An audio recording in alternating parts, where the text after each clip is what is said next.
नमस्कार स्टूडेंट, आज की आपकी इस क्लास में आप सभी का फिर से स्वागत है। आज अपन को जो एथीन होता है या जिसको अपन एथिलीन बोलते हैं, है ना, सामान्य नाम इसका एथिलीन होता है, उसकी आज अपन को संरचना देखना है। ठीक है, इसमें क्या होता है, द्विबंध होता है। ठीक है, तो उसका द्विबंध है वो कैसे बनता है वो आज अपन को इसमें देखना है। और तो इसकी जो संरचना है वो मैंने इसको पहले से ही बना के रखा हुआ है। ठीक है, तो इसका जो सूत्र होता है वो होता है CH2 डबल बॉन्ड CH2। ये इसका फॉर्मूला होता है और इसकी जो स्ट्रक्चर है ये ऑर्बिटल संरचना है। ठीक है ना, ये एथीन की क्या है, ऑर्बिटल संरचना है। और सामान्य तौर पर अपन इसको इस तरीके से इसको लिखते हैं, इस तरीके से। तो ठीक वैसे ही बनी है ये बॉन्ड के माध्यम से बनी है ना। और ये क्या है, ये इसके ऑर्बिटल है ना। तो ऑर्बिटल के माध्यम से इस संरचना को बनाया है। तो जो इसका जो दोनों जो कार्बन होते हैं इनमें sp2 संकरण होता है।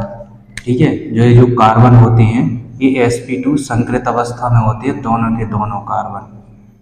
ठीक है, तो इसके लिए मैंने ट्रिक बताई थी कि कौन से कार्बन पे sp संकरण होगा, कौन पे sp2 और कौन पे sp3 संकरण होगा। ठीक है, तो इसको मैं फिर से बता दे रहा हूँ। यदि कार्बन कार्बन के बीच में सिंगल बॉन्ड है ना, तो sp2 संकरण sp3 संकरण होता है।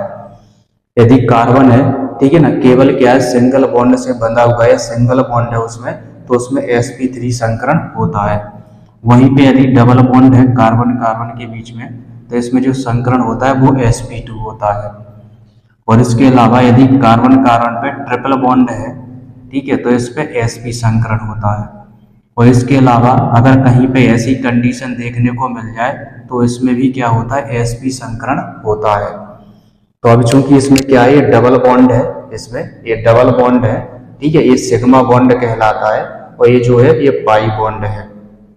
ठीक है, तो ये पाई बॉन्ड क्या होता है, सिग्मा बॉन्ड के ऊपर और नीचे ये एक ही बॉन्ड है, इसको दो बॉन्ड नहीं मानना है। ठीक है ना, ये जो लोब है ये एक ही लोब है। ठीक है ना, जो p ऑर्बिटल होता है उसके दो लोब होते हैं। ठीक है ना, डंबल नुमा होता है और दो लोब होते हैं, एक ऑर्बिटल हो गया, ठीक है, और जे वाला एक ऑर्बिटल हो गया, और जे वाला एक ऑर्बिटल हो गया, और जे वाला एक ऑर्बिटल हो गया। ठीक है, तो इसकी जो संरचना होती है वो कुछ इस तरीके की होती है, डंबल नुमा, इस तरीके की। ठीक है ना, ये डंबल नुमा संरचना होती है। तो इसकी एक पाली है ना ऊपर है और एक पाली नीचे होती है। ठीक है, तो इसमें दोनों जो कार्बन होते हैं वो sp2, दोनों ही कार्बन क्या होते हैं, sp2 संकृत अवस्था में होते हैं। ठीक है, और इसमें क्या होते हैं, एक कार्बन पे 3 सिग्मा बंध होते हैं। ठीक है, एक कार्बन पे 3 सिग्मा बंध होते हैं। और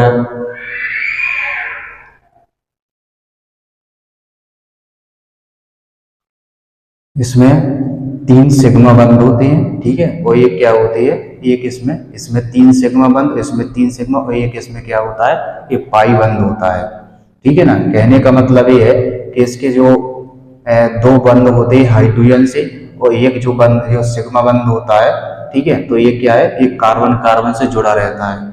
इसी प्रकार इसमें 2 सिग्मा बंध होते हैं। और यदि टोटल की बात करें, ठीक है, तो टोटल में सिग्मा 1 2 3 4 5 सिग्मा हो जाएंगे और एक पाई बंद हो जाता है।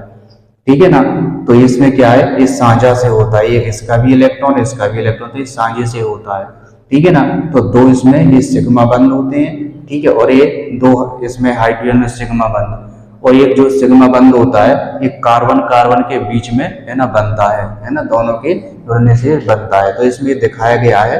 ठीक है, ये हाइड्रोजन और कार्बन के बीच में सिग्मा बंध है, इसी प्रकार जे है, और यहाँ पे भी ये हाइड्रोजन और है ना कार्बन के बीच में सिग्मा बंध है। और इसके अलावा ये जो तीसरा ऑर्बिटल है ये क्या होता है, ये आपस में कार्बन और कार्बन के बीच में दोनों के साथ में है ना जुड़ करके सिग्मा बंध बनाता है। ठीक है, तो इसमें क्या होते हैं, जो 3 ऑर्बिटल होते हैं है ना, वो क्या होते हैं, संकृत अवस्था में होते हैं। और इसका जो एक ऑर्बिटल है ये असंकृत अवस्था में होते हैं। और इसकी जो संरचना, जैसे मान चलो अपन इसको देखें, तो इसकी जो कुछ इस तरीके से ये व्यवस्थित होते हैं। ठीक है। ये 3 ऑर्बिटल क्या होंगे, यहाँ पे इस तरीके से होते हैं। ये 3 ऑर्बिटल आपके यहाँ पे, मतलब ये 3 है। ठीक है, तो तीनों के तीनों ऐसे होंगे और इसमें एक लोब यहाँ पे रहता है और एक लोब यहाँ ऊपर रहेगा। इसी प्रकार से ये दूसरे कार्बन में भी होता है। ठीक है ना। तो ये 3 लोब हैं, ये तीनों लोब क्या है, इस तरीके से ये इसमें व्यवस्थित होते हैं, इस तरीके से। और एक लोब यहाँ पे रहेगा और एक लोब यहाँ पे रहता है, इस तरीके से। ठीक है ना। तो इनके भी लोब रहेंगे, है ना। तो ये दिखाए गए हैं, एक बड़ा है और एक ये छोटा वाला लोब है। इसी प्रकार इसका एक बड़ा है और एक छोटा है। ठीक है ना, इस तरीके से इसके, है ना। तो ये लोब बने होते हैं। ठीक है ना। तो इनको दो बॉन्ड नहीं मानना, दो पाई दिख रहे तो एक ही है ना। पाई बॉन्ड एक ही है, लेकिन लोब दो होते हैं, तो एक ऊपर रहता है एक नीचे रहता है। ठीक है, तो इस तरीके से इसमें ये लोब रहेंगे ऊपर नीचे। ठीक है ना, जो कि क्या है, आपस में ये जुड़ करके पाई बंध का या पाई बॉन्ड का ये निर्माण कर लेते हैं। इसके अलावा यदि अपन ऊर्जा की बात करें इसमें, और इनके बीच में 120 डिग्री का कोण होता है। ये मान के चलो जब इस तरीके से होंगे, ठीक है, इस तरीके से, तो इनके बीच में मान के चलो इस तरीके से होंगे ये। ठीक है, तो इनके और इनके बीच में, है ना, 120 डिग्री का कोण होता है। इनके इनके बीच में और इनके इनके बीच में, है ना, तीनों के बीच में आपस में क्या है, 120 डिग्री का कोण होता है। ठीक है, तो इसमें क्या होता है, डबल बॉन्ड होता है। और इसमें जो है ना, तीन जो संकृत ऑर्बिटल है वो सिग्मा बंध बना लेते हैं। ठीक है, जिसमें से दो हाइड्रोजन के साथ में और एक कार्बन कार्बन के बीच में। इसी प्रकार इसमें 3 ऑर्बिटल होते हैं, दो हाइड्रोजन के साथ में और एक क्या है, कार्बन कार्बन के बीच में सिग्मा बंध बना लेते हैं। इनको अपन संकृत ऑर्बिटल बोलते हैं, यानी कि हाइब्रिडाइज ऑर्बिटल, या जो बंध बनाने में भाग लेते हैं। इसके अलावा जो असंकृत ऑर्बिटल है ना, ये क्या होते हैं, ये सिग्मा बंध ना बना के ये पाई बंध बना लेते हैं। अब इसके बाद यदि अपन ऊर्जा की बात करें, तो कार्बन कार्बन के बीच में जो सिग्मा बंध बना है, ठीक है ना, तो इस सिग्मा बंध की जो ऊर्जा होती है वो होती है 348 किलो जूल मोल इनवर्स होती है। ठीक है, इतनी ऊर्जा होती है इसमें। कार्बन कार्बन के बीच में जो सिंगल बॉन्ड बनता है तो उसकी ऊर्जा होती है 348, है ना, किलो जूल मोल इनवर्स। इसके अलावा जो पाई बंद होता है, ठीक है ना, तो जो पाई बंद है उसकी जो ऊर्जा होती है वो 251 होती है। पाई बंद, ये सिग्मा बंद की है, ये सिग्मा बंद की है। पाई बंद की होती है 251 किलो जूल पर मोल, ये इसकी ऊर्जा होती है। ठीक है, और इसके अलावा जिसमें सिग्मा और पाई बंद दोनों होते हैं, यानी कि दोनों को मिला करके सिग्मा और पाई, इन दोनों को मिला करके जो ऊर्जा होती है वो होती है 599 किलो जूल मोल इनवर्स। इसकी होती है 599 किलो जूल मोल इनवर्स। ठीक है, तो ये इसकी ऊर्जा होती है। तो आप देख सकते हो इसमें जो सिग्मा बंध है ये ज्यादा स्ट्रांग होता है, इसमें ज्यादा एनर्जी होती है, ज्यादा स्ट्रांग होता है। ठीक है, इसके अलावा जो पाई बंध है वो थोड़ा सिग्मा बंध की अपेक्षा कमजोर होता है। ठीक है, तो इस तरीके से इसकी ऑर्बिटल है ना, C2H4 यानी कि CH2 डबल बॉन्ड CH2, जिसको एथीन बोलते हैं, एथिलीन बोलते हैं। ठीक है, इसी को क्या है, एथिलीन भी बोलते हैं अपन, एथिलीन। ठीक है, तो इसकी ऑर्बिटल संरचना है। अब इसके बाद अपन देखेंगे इसकी बनाने की विधियां। ठीक है, जो अपन एल्कीन है, एल्कीन को कैसे बनाएंगे, ठीक है, तो उसके बनाने की विधियां अपन पढ़ेंगे। तो एल्कीन के बनाने की विधियां, इसमें सबसे पहले अपन पढ़ेंगे एल्कोहल के निर्जलीकरण। निर्जलीकरण का मतलब समझ लो, निर्जलीकरण का मतलब होता है कि किसी अणु में से, है ना, जल के मॉलिक्यूल का निकल जाना, ये निर्जलीकरण कहलाता है। ठीक है, कोई सा भी एक मॉलिक्यूल है, यदि उसमें से, है ना, जल के अणु को निकाल दिया जाए, यानी कि H2O को निकाल दिया जाए, तो वो क्या हो जाता है, उसका निर्जलीकरण हो जाता है और इसको अपन निर्जलीकरण कहते हैं। ठीक है, तो इसमें क्या होता है, जो एल्कोहल होता है, एल्कोहल या अपन एथल एल्कोहल भी कह सकते हैं इसको, एथल एल्कोहल, ये क्या होता है, ये एथल एल्कोहल है।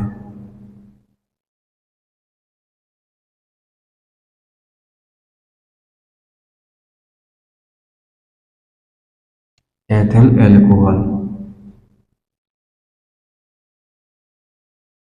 Ethyl alcohol. तो जब एथिल एल्कोहल को अपन गर्म करते हैं, ठीक है, सांद्र H2SO4 की उपस्थिति में इसको जैसे ही अपन गर्म करेंगे, ठीक है ना, तो इसमें से क्या हो जाएगा, एक जल का अणु निकल जाता है और क्या इसमें एल्कीन बन जाती है, ठीक है ना। तो इसको अपन एल्कोहल का निर्जलीकरण कहते हैं। और जो एल्कोहल के साथ में जो कार्बन जुड़ा है ना, एल्कोहल है, इसके साथ में जो कार्बन जुड़ा है इसको बोलते हैं अपन अल्फा कार्बन, ठीक है। ये क्या होता है, अल्फा कार्बन, और इसके ठीक पास वाला जो होता है इसको बीटा कार्बन बोलते हैं, ठीक है। उपस्थिति लेंगे अपन सांद्र H2SO4 की, कंसंट्रेट H2SO4, तो इसका क्या है, निर्जलीकरण हो जाता है और साथ में इसको गर्म भी करना है। तो जैसे ही गर्म करेंगे तो ये बन जाएगा CH2 डबल बॉन्ड CH2, ठीक है ना, और प्लस में क्या हो जाएगा, H2O निकल जाएगा, यानी कि ये जल निकल जाता है ये वाला, ठीक है। और क्या बन जाती है, alkene, CH2 double bond CH2, alkene बन जाती है। इसको बोलते हैं अपन एथीन, एथीन बोल दें या फिर इसको एल्कीन बोल रहे हैं अपन। और इसको अपन बीटा विलोपन अभिक्रिया कहते हैं। ये जो अभिक्रिया है ये बीटा विलोपन अभिक्रिया भी कहलाती है। ऐसा क्यों, क्योंकि इसमें क्या होता है, जो बीटा होता है ना, बीटा कार्बन, इससे एक हाइड्रोजन निकल जाता है। जो एल्कोहल होता है, ठीक है ना, अल्फा कार्बन पर जो एल्कोहल उपस्थित है वो बीटा कार्बन से एक हाइड्रोजन को क्या है, निकाल देता है या अपने साथ ले जाता है, ठीक है ना। तो इसमें हाइड्रोजन जो है वो बीटा कार्बन से निकलता है, इसलिए इसको बीटा विलोपन अभिक्रिया भी कहते हैं। इसके बाद इसकी अपन क्रिया विधि देखेंगे, ठीक है ना, कि जो एल्कोहल है इसका निर्जलीकरण कैसे होता है, तो इसको अपन क्रिया विधि के द्वारा भी देख सकते हैं। तो इसमें अपन लिखेंगे क्रिया विधि। इसमें E1 E2 अभिक्रिया भी होती है, ठीक है ना। जो प्राथमिक एल्कोहल होते हैं तो प्राथमिक एल्कोहल में E2 क्रिया विधि होती है, और इसके अलावा जो इसके आगे के जो द्वितीयक और तृतीयक जो एल्कोहल होते हैं, है ना, तो उसमें E1 अभिक्रिया होती है। तो चूंकि अपन उसको नहीं देखेंगे, अपन केवल इसकी सादा क्रिया विधि अपन देख लेते हैं, ये क्रिया विधि कैसे होगी। तो इसमें क्या होगा, जो एल्कोहल है, ठीक है ना, तो जो H2SO4 है उससे H+ आएगा, ठीक है। तो जो H2SO4 है यहाँ पे अपन लिखेंगे CH2 यहाँ पे OH, एक H अपन को ये से निकाल देना है, और इसके साथ में H आएगा, ये जो H2SO4 अपन ने डाला है उससे H आएगा इसमें। और ये अभिक्रिया दोनों साइड होती है, इसलिए अपन इस तीर का इस्तेमाल करेंगे। क्यों, क्योंकि ये दोनों साइड हो सकती है ये अभिक्रिया, ठीक है ना। तो इसमें क्या आएगा, H+ आएगा ये, और ये क्या होगा, ये इसमें जुड़ जाता है, ठीक है। जो H+ है वो इसमें यहाँ पे जुड़ जाएगा। R है प्रोपेल एल्कोहल, ठीक है, 3 कार्बन, 1 2 3 है, तो एक प्रोपेल एल्कोहल हो गया। तो इसको अपन एथिल एल्कोहल में ना देख के प्रोपेल एल्कोहल में इसको देखेंगे, ठीक है ना। तो जो H2SO4 है उससे क्या आएगा, ये H+ आएगा, यहाँ पे उपस्थिति लिख दो H2SO4 की, ठीक है। तो बनेगा क्या, ये जो हाइड्रोजन है इससे जुड़ जाता है, ठीक है। तो ये जुड़ करके R CH2 बॉन्ड OH2 बना लेता है। इस पे 2 लोन पेयर भी होते हैं, तो 2 लोन पेयर को भी दिखा सकते हो। अब एक हाइड्रोजन से जुड़ गया, ठीक है, तो इस पे लोन पेयर एक ही बचा और इस पे पॉजिटिव चार्ज भी आ गया, ठीक है। आगे क्रिया क्या होगी, आगे इसमें से अब जो जल होता है वो जल निकल जाएगा, ठीक है। इसमें से क्या होगा, जल निकल जाएगा। तो यहाँ पे लिख दो -H2, ये वाला ये जल निकल जाता है, ठीक है। जल निकल जाएगा तो ये क्या बनेगा, ये कार्बोकैटायन बन जाता है। ये बन जाएगा carbocation RCH2 bond CH2 positive, ठीक है। क्या बन जाता है, कार्बोकैटायन बन जाता है। कौन सा, 1 डिग्री का कार्बोकैटायन बन जाएगा, ठीक है। पहले इस कार्बन पे तो 1 डिग्री का, इस पे होता तो 2 डिग्री का कार्बोकैटायन बन जाता। अब इसमें क्या हो जाएगा, इससे एक हाइड्रोजन निकल जाता है, ठीक है। अब इससे क्या होगा, एक हाइड्रोजन निकल जाएगा -H+, ठीक है। यह जो प्रोटॉन होता है वो प्रोटॉन निकल जाएगा, इसके अलावा प्रोटॉन निकल जाता है, तो ये बन जाती है एल्कीन। ठीक है, जैसे ही प्रोटॉन निकलेगा तो एल्कीन बन जाएगी R बॉन्ड CH और डबल बॉन्ड में CH2, ये बन जाएगी एल्कीन, या जिसको प्रोपिलीन भी बोल सकते हैं अपन या प्रोपीन बोल सकते हैं। ठीक है, इसको अपन प्रोपीन बोल सकते हैं, एल्कीन बोल दो या फिर प्रोपीन बोल दो, प्रोपीन। ठीक है, प्रोपिलीन वो होती है जिसमें ट्रिपल बॉन्ड होता है, प्रोपीन, ये प्रोपीन है। ठीक है, प्रोपिलीन में ट्रिपल बॉन्ड होता है। ठीक है, तो इस तरीके से इसकी ये क्रिया विधि हो जाती है।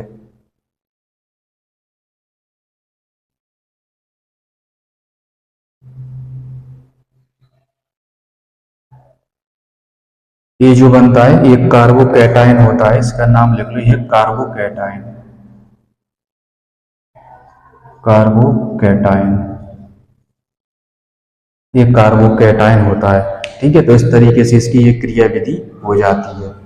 अब इसके बाद अपन देखेंगे दूसरी है एल्किल हैलाइड के बी हाइड्रोहेलोजनीकरण से। इसके बाद है एल्किल हैलाइड के बी हाइड्रोहेलोजनीकरण से। अगली अभी किया है एल्किल हैलाइड के बी हाइड्रोहेलोजनीकरण से। तो इसमें क्या होता है, इसमें जो एल्किल हैलाइड है, एल्किल हैलाइड से हाइड्रोजन हैलाइड क्या है का एक अणु बाहर निकल जाता है। ठीक है, तो यहाँ पे सूत्र लिखेंगे, ये होता है CH3 बॉन्ड CHI, CHI और बॉन्ड CH3।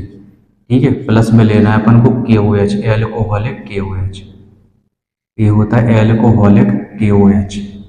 ठीक है, तो जैसे इसकी क्रिया कराते हैं, ठीक है, तो क्या होता है, इससे हाइड्रोजन और हैलाइड, यानी कि एक हाइड्रोजन और एक हैलोजन, यानी कि एक हाइड्रोजन और एक हैलोजन, मतलब यहाँ से एक हाइड्रोजन निकल जाएगा, ठीक है, और यहाँ से एक हैलोजन निकल जाएगा, ये दोनों इसमें निकल जाते हैं। तो अपन इसको लिख भी सकते हैं इस तरीके से, यहाँ से हाइड्रोजन, यहाँ से आयोडीन निकल जाएगा, ठीक है, और यहाँ से एक हाइड्रोजन निकल जाता है, यहाँ से एक हाइड्रोजन निकल जाएगा ये।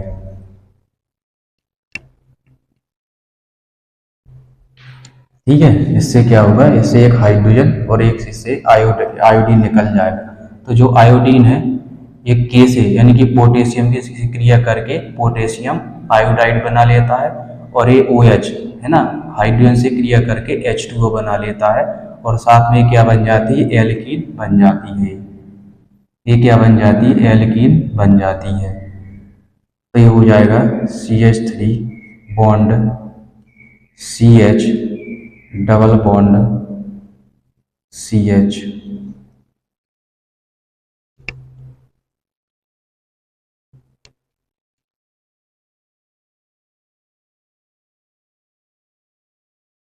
तीन है इसमें हाइड्रोजन।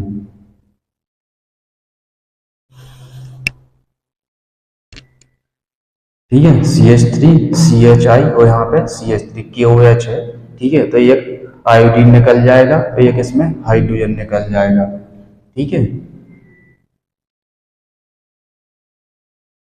तो इस तरीके से एल्कीन बन जाती है, साथ में पोटेशियम आयोडाइड भी बनेगा, और प्लस में क्या बनेगा, H2O भी बन जाता है। ठीक है, तो इस तरीके से अपन एल्कीन इसमें बना सकते हैं, नाम इसका प्रोपीन है। आगे इसमें बनाने की और भी विधियां हैं।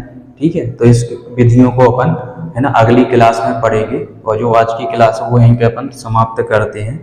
तो और इसकी बनाने की और भी विधियां हैं, है ना, तो उन विधियों को अपन अगली क्लास में पढ़ेंगे। तो आज की क्लास में बस इतना ही। इसी प्रकार से हंसते रहिए, खेलते रहिए, मुस्कुराते रहिए, पढ़ते रहिए। वीडियो अच्छा लगे तो अपने दोस्तों के साथ जरूर शेयर कीजिए। नमस्कार।